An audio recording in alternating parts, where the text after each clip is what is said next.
are here live on twitch.tv/hex_juice as we are daily at 10 a.m. Pacific Standard Time. We are going to be watching a review of Wuthering Waves as a Genshin player by It's PyCon. I'm very excited. Come join us if you ever have the time. The Twitch chatters are a lot of fun and they are very smart and also very handsome. And so if you'd like your smartness and handsomeness increased, it is vital to join us on twitch.tv/hex_juice. But let's get it started. Subscribe. Game just came out around a week ago and has been continuously compared to Genshin Impact. So as a Genshin Impact content creator, I feel like it's my duty to also give my take on it. And this is probably the most productive thing I can do at the moment. So the game opens up with... I want to say, like, looking at the combat in Genshin, I just don't see where people say that this game looks so much nicer and smoother. This is like just a note, like, because people are always like, no, Genshin Impact has the best graphics I've ever seen. They're so incredible. So smooth, so beautiful, so seamless. And I'm looking at this and I'm like, this shit high-key, like, not that good. Like, this shit, like, looking at this after playing Wuthering Waves for a couple days, it's just not really going off the way that I would have hoped. Moments. So the game opens up with a woman in front of me holding my hand, stabbing my heart, and then immediately pushing me away. That's a bit too close to home, but screen goes black and I wake up in the arms of another woman in the most suggestive angle possible. And then I don't think that's a particularly suggestive angle, to be honest. I mean, if you're like a cooner, if you're if you're like a coomer gooning all the time, then oh my god, you can see one breast sort of, but like it makes sense if you're like laying on the ground and like they're like trying to make sure you're okay, like resuscitating you, that you might see a breast. And another woman comes in, sensing a theme here. They asked me to follow them, so I did, and then another woman shows up along with this thing. As the protagonist, I have infinite plot armor, so I beat its ass and absorbed its soul. We walked a bit more, and then a hologram of a woman pops up for some reason. We arrive. They explain the reason more or less. This is just an odd. I'm kind of put off by the way that it's being presented, but okay. But not before another woman shows up and calls me her dearest seed of face. Like, what the fuck? I started exploring the city, and then this guy asked me to... I'm not gonna lie. I don't know if I can trust the opinion of someone who has chosen male rover. This is mostly a joke, but kind of not really. But I'll put a vine boom just in case. Backflip 10 times, so I did. I think he was impressed because I got 5 chests for it. I did a bit more of the main story quest and was finally able to pull for characters. The main content in a gacha game. I crawled around on... The main content of Genshin Impact is pulling for gacha characters. And a little bit also in Honkai Star Rail, but not nearly as bad. But I don't think in general the main content of gacha games is pulling in the gacha. That is mostly the monetization of gacha games. All fours, looking at every corner of the map for resources to pull, and finally got my first 5-star. It wasn't the character that I wanted, so I scrapped the account and restarted the game. Screen goes black. Okay, we have 2 strikes against bro. He is both an encore hater and a male rover chooser. I don't know if I can trust anyone's word with those 2 things true about them. Encore is the best one. Strike 3 and you're out, my boy. So sorry. And I wake up in the arms of a woman. Honestly, I'm not a story person in any video games I play, and I tend to skip the story as much as possible. So I don't think I'm the best person to give an opinion on which story is better in terms of plot. But just like in Genshin Impact, Wuthering Waves also gives you a fake skip button. Like, you know how when you're doing a quest in Genshin Impact, you try to click to skip the text to go to the next line, but for some reason it doesn't actually work, and you end up having to wait for the character to finish speaking while looking at them standing there doing hand animation A through C and face animation E through F for 30 minutes. It's the...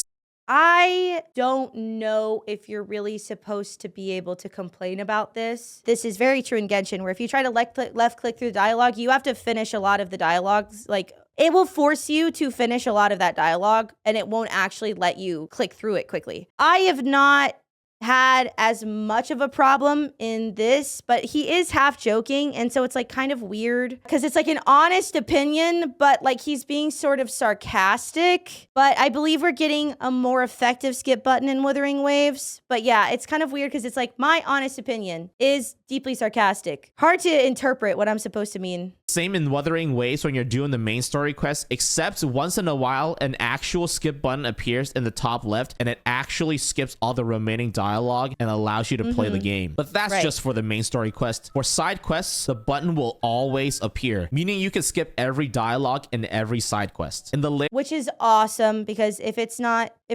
voiced, I typically don't really care. It's not that important to me. So I love that all of the side quests are dialogue, but they're also going to make the skips. Yeah, they're making the skips more available in the game. So I think this is like a moot point if this is like a genuine like criticism. Later parts of Wuthering Waves story, you play as characters that are actually relevant in that part of the story, regardless if you own the characters or not, which I thought was honestly pretty cool. I don't have a comments about the music in this game because that was the first thing I turned off when I was able to control my character. To be fair, I do that for almost any video game I play. I usually pull up the stream of some guy screaming on my face as background noise. There's a standard banner and limited banner just like in Genshin Impact, but the guaranteed pity in Wuthering Waves is 80 pulls as opposed to Genshin's 90 pulls. There are also separate banners for characters and weapons. This means you will never get the 5-star weapons on the character banner and vice versa. The standard weapon banner also allows you to select a 5-star weapon in that banner so that the next 5-star that appears in that banner will be guaranteed to be the weapon that you want. The limited weapon banner only has one 5-star weapon in it, and the 5-star you get from that banner will be that weapon 100%. For new players, there's also the discounted standard banner, but the difference between this discounted standard banner and the one in Genshin is that this one allows you to pull up to 50 wishes before it disappears, with the 50th wish guaranteeing a 5-star standard banner character. And if your waves are not weathered yet, after that banner disappears, there's another one-time banner that allows you to pick a standard 5-star character so that the next 5-star from that banner will 100% be the character that you picked. So you don't, which is very, very, very poggers. Like that's it. It's very nice that they've done that. The weapon banners being so fair is so fucking nice. Like I think that has been honestly not talked about enough, because weapon banners in Genshin Impact and honestly in Honkai Star Rail are not they're not that fair. Especially to me. The one that gets me is having a separate standard and separate weapon banner is so nice, because like the standard banner in Genshin and also in Honkai Star Rail both feel like not particularly worth it to ever pull on ever. Like it feels bad to pull on them because it's so incredibly random. But the fact that you can like choose, like I want to get one of the standard weapons or I want to get one of the standard characters, especially because you can pick the standard weapon that you get. It's so nice. Having a less like predatory, less difficult gacha on the weapon banner is like chef's kiss. It's so good. Really have to reroll another account like in Genshin to get the character that you want, but I'm in my rebellious stage in life, so I rerolled 8 times. There's honestly who rerolls this much? I put a 1 in chat if you rerolled. Put a 2 in chat if you just accepted whatever you got. 6 rerolls. Rerolls is just, it's too much for me. I'm not that girl, honestly. Genuinely, I'm not that girl. No argument to which game is more generous with the pulls, but I feel like I'm the outlier when it comes to gacha games because how generous a game is not very important to me. Yes, it's satisfying and less frustrating to be able to get characters quicker and be able to control what characters you want and what characters you don't want, but what's more important to me is that what you're able to do with the characters that you get, because after all, what's the point of getting a character if there's nothing new to do with that character? Looking at I think that's really fair. I think that it is important how the gacha works in this in Wuthering Waves, especially when you compare it to a game like Genshin Impact, which is the obvious comparison. I think it is important to emphasize the difference of the gacha system because gacha inherently is predatory. It doesn't matter if it's Kuro games. It doesn't matter if it's Genshin Impact. It doesn't matter if it's Cookie Run Kingdom, or it doesn't matter, Fate Go, whatever. Gacha is always predatory. It's inherently predatory. It's gambling. I agree with the point, like it does matter more that the characters actually add something to the game. This sort of hinges on this like characters or content kind of thing that I hear people say very often, and I don't like that. I'm not a fan of that. The game that starts with a G right now. There are also several differences in the combat system. Let's start with the energy system. In Genshin Impact, it's pretty simple. You press E until this circle starts glowing brighter than the sun, which then you can press Q and repeat the process.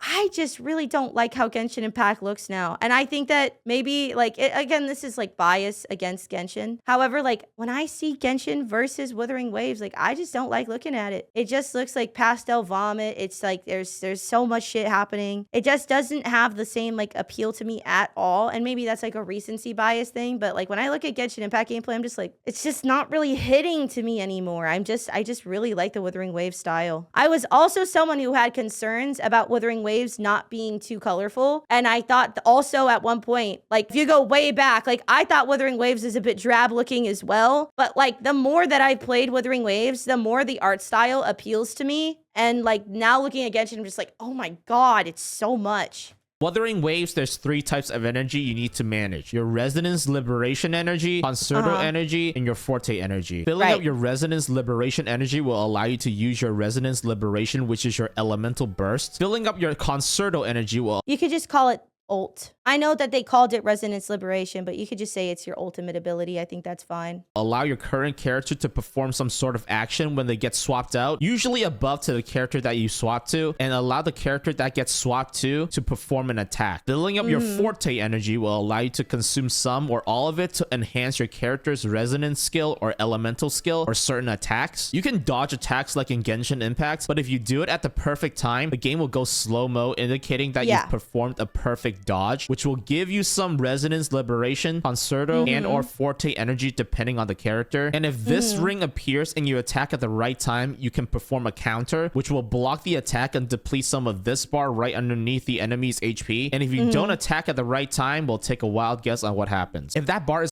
Also, I want to say that getting a parry off, like countering, doing a counter attack is one of the most satisfying orgasmic feelings in a gacha game that I have ever had. The sound of it, the effect of it is like, ooh, ooh, ooh, it feels really good. It's completely depleted. The enemy will be stunned by how gorgeous you are and just stand there for a couple of seconds for you to hit them. Some people might say the combat is a lot more complicated than Genshin. And while I agree that there are more button inputs, I honestly can't decide which one is more complicated because Genshin has... I am very interested in where this is going to go because Genshin combat is, in fact, not complicated at all. And I honestly, like, I think Wuthering Waves can get complicated, you know? Like, the skill floor is pretty low for most things except for endgame content, but the skill ceiling can go up to the moon. Like, people are doing crazy, and like, they're doing, like, fighting game combos and stuff. But in terms of, like, complexity, Genshin doesn't have any. There's no complexity in Genshin Impact, so I'm interested in that. Has elemental reactions, and if you really want to do the most damage, the order in which you attack your enemies matter depending on what elemental reactions you're trying to do. And if you really like to think, there's also the elemental gauge theory, but I don't like to think, so I just face roll my keyboard and hope for the best. The ecosystem in this... Yeah, no, it's not complex. It's literally like you just do them in the order. And honestly, even if you don't do them in order, it doesn't really matter. You'll still probably explode everything. And I don't know what the elemental gauge theory is. It means nothing to me. I played perfectly fine and blasted all the content by doing, I would ultimate ability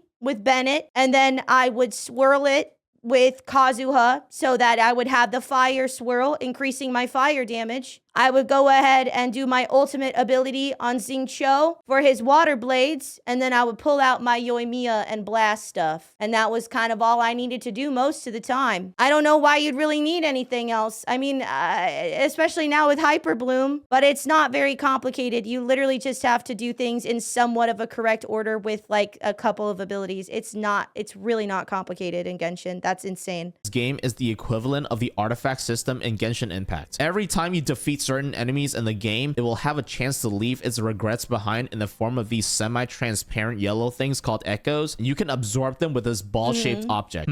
Sounds familiar. Different monsters will... That wasn't a ball-shaped object. It's shaped like a gourd. It's also called a gourd because it's shaped like a gourd, which is a type of like vegetable. Yes, obviously there's a similarity to Pokemon, but I would say that it's less similar. Like the whole catching of echoes is a lot less similar to Pokemon than, say, like Pal World is to Pokemon. Pal World was like, this is the Pokeball, Pal Ball, and it does like the same animation. where the ball rolls around and you have a chance to catch it kind of thing. So like, I would say it's really not that similar to how Pokemon catches. Like, obviously it's catching a monster, but it's not that similar. Will drop different echoes, and collecting them will allow you to level up this thing called the data bank, which will increase the chance of the enemy dropping an echo and allow stronger and higher rarity echoes to drop from enemies. Think of this like the artifact system, where you're only able to get one. I have never seen that Klee skin before. I never had Klee because I saw the way that she played and I said, nope. But oh my God, that Klee skin is adorable. Oh my God. Is she dressed like her mom? Isn't that how her mom dresses? That is adorable. I love that Klee skin. That's so cute. 1 or 2-star artifacts in the beginning of the game and work your way up to the 5-star artifacts. Just like artifacts, different echoes belong in different sets, and equipping different ones in the same set will give you a set bonus, just like in Genshin. The biggest differences are how you level your echoes and the facts that you can summon echoes from your ball to help you fight, and each of them have their own unique abilities. Actually, it's not a ball. It's a gourd. Sounds familiar as well. Unlike in Genshin, you don't have to spend resin or wave plates, as they call it in this game, to get echoes. So if you really have absolutely nothing to do in life, you can really spend a whole day farming for echoes across multiple worlds. The catch, and it's really fun, and I had a great time. I do that a lot. I will literally spend 6 hours doing that and just yapping and killing stuff. It's awesome. It's so fun. But granted, though, this does come from somebody that used to be like a full-time Pokemon streamer. So hypothetically, maybe I'm a little bit more biased toward that sort of gameplay. But it's so fun. It's really good. Is that the echoes come with a main stat, but without substats. To get substats, you have to spend wave plates to get these EXP capsule things, which will allow you to level up your echoes. And every 5 levels, you can use these dice-looking things called tuners to unlock a random substat, which is also obtained by spending wave plates. So realistically, you're still time-gated, but your disappointment can come later rather than now. But unlike in Genshin, the only RNG part is unlocking the substat. You don't actually level the substats. So once you get an you also get RNG in terms of what the main stat is, which is like, I guess maybe a bit of nitpicking on my part, but there's also the RNG of the main stat. You're not guaranteed main stats. Go with crit rate, crit damage. You don't really have to feel the existential dread of it rolling into flat HP. I honestly don't know which game has a better artifact system, but if you were to ask me to pick between watching grass grow or watch paint dry, I wouldn't know what to pick either. I guess it's up to I don't agree on several parts. That was a very odd way to say that. Artifact grinding in Genshin Impact is pretty shit because like you just battle the same enemies over and over and over again in the same cavern over and over and over again. It's not very fast to do that. You get your artifacts. It's miserable. You probably don't roll what you want. You trash them. I don't think that's fair. I think the process of getting echoes is more fun than Genshin Impact.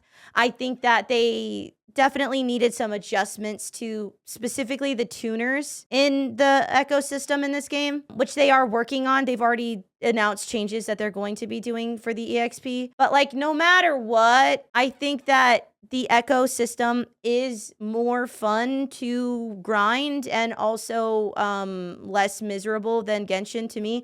It's also partially that there are a lot more stats that are kind of like that can work on echoes in this game. Realistically, in Wuthering Waves, crit is a lot less important than in HSR or in Genshin Impact. Like crit rate, crit damage is nice. Like the biggest one is it's going to need to be your main stat on your like 4 cost. But realistically, more of the stats are applicable to more of the characters. And so you can like, you have a lot more room for copium in echo grinding than you do in artifact or relic grinding. In my opinion, you don't have to battle the same enemies. You can also like do adventuring and fill up your like map progress and also farm echoes, which I think is really, really nice rather than just going to the same domain and battling the same stuff over and over again. But like, you don't need perfect crit stats. The crit is really genuinely not that important because like, okay, yeah, maybe your crit damage or your crit rate is a little low, but you have high resonance liberation damage. You're going to be doing big ult damage, so it's fine. But like, I don't think that it's really like fair to say that it's grass growing or paint drying. I think that the ecosystem in Wuthering Waves is more fun and they are fixing the parts of it that are less fun. But I guess that's personal preference. Personal preference. In Genshin, you have to get the right main stat, the right substats, level it, and hope it rolls into the substat that you want. But you can do it like 12 times a day. In Wuthering Waves, you can essentially farm until you get the main stat that you want, but you can only level like 2 echoes to the max level a day. In terms of That's because it's not a finished game. That's because nobody can get to max level. That's because no one's at max world level, character level, account level, none of that. That's why it takes longer. It also took longer when Genshin Impact was a newer game. It's going to be a long time before we've maxed our world levels and that we can actually really compare the two, because earlier in Genshin Impact, you weren't getting the same drops either. You're not supposed to get maximal drops early in the game. That's not how that works. Of gameplay loop at the current state, this is the part where I think they are almost identical. You have your open world bosses, weekly bosses, these leyline domain hybrids called tacit fields, and of course the Tower of Adversity, which is your spiral abyss. The one big difference is that Wuthering Waves has this roguelike mode called Depths of Elusive Realm, which is basically the simulated universe equivalent of Honkai Star Rail. I honestly feel like they just looked up random words from the source or something when they're coming up with a name. For those that don't know what I'm talking about, in this mode, you have to defeat enemies to progress through a number of stages depending on the difficulty that you select. And through I think that we probably could have just said the roguelike. You could also just say simulated universe, and most people are going to understand what it is, especially if you have gameplay in the back of it. The way that everything is being described is very odd, and I guess at first I was taking it as sarcasm, but I guess now it's sort of veering more toward like disinterest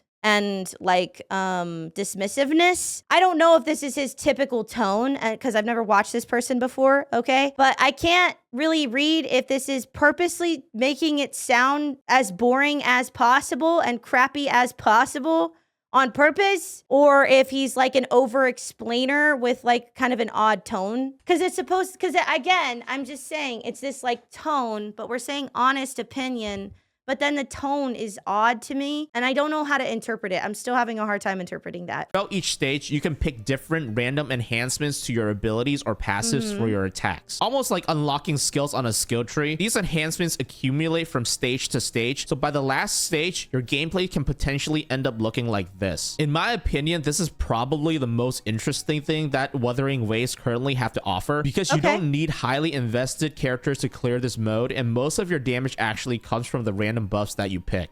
This game mode is really, really nice, especially for early game and for people that are not going to be able to min-max very fast, because you can do this entire thing without using a single character of your own until the last level. And then if you've just like leveled one character, it could be your Jian, you can just use those, and it doesn't matter what your echoes are, because your echo stats don't count at all. It's just your like, I think it's literally only your character levels and your talent levels that count toward that. And so you don't actually need them fully built. I think this is really nice, personally. I think that this is a really nice thing for more casual people or people who want to try out more stuff or just have a fun time. It's really cool. I really like this game mode a lot. Talked about how story is not very important to me, but the gameplay loop in almost any game is definitely at the top of my list in terms of importance. Because at the end of the day, this is what I will be doing 99% of the time I'm playing the game, especially across the span of months or even years. I completely agree with that. 100%. I care significantly more about gameplay, how fun the combat is, and the gameplay loop.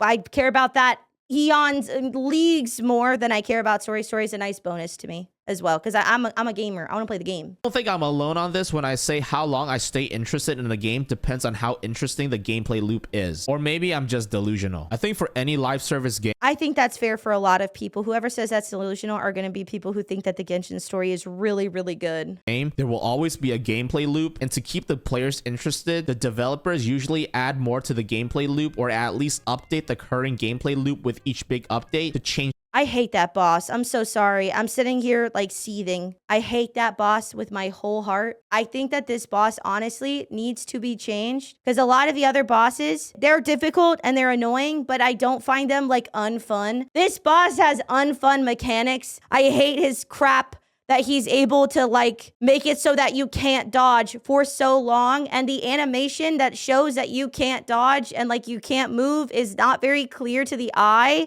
I think he is mean, and I don't like him at all. Things up a bit and give the game a refreshing feel to it. I don't think there's a single game out there that have not added a single new activity relevant to the main gameplay loop, or even changed how the current gameplay loop works over multiple years of continued development, and instead spent all the development time on mini games games that have absolutely nothing to do with the core gameplay. I'm not saying it's a wrong business decision for Hoyoverse to do that. In fact, it's probably the correct one, because why change what works? I'm just kind of upset that the gameplay loop have not been updated since the release of the game. As for... Yeah, it is kind of crazy, isn't it? It's been almost 4 years, besties. Almost 4 years, and they have added quite literally nothing to the gameplay loop at all. Like nothing. Like zero, nothing. Nada. Is that not like kind of awe-inspiring? I can't imagine being a day oneer still like really enjoying Genshin Impact and logging in daily. Honestly, I cannot imagine having been somebody who started early on into Genshin Impact, having it's still playing like daily or most days. Like I could not do it.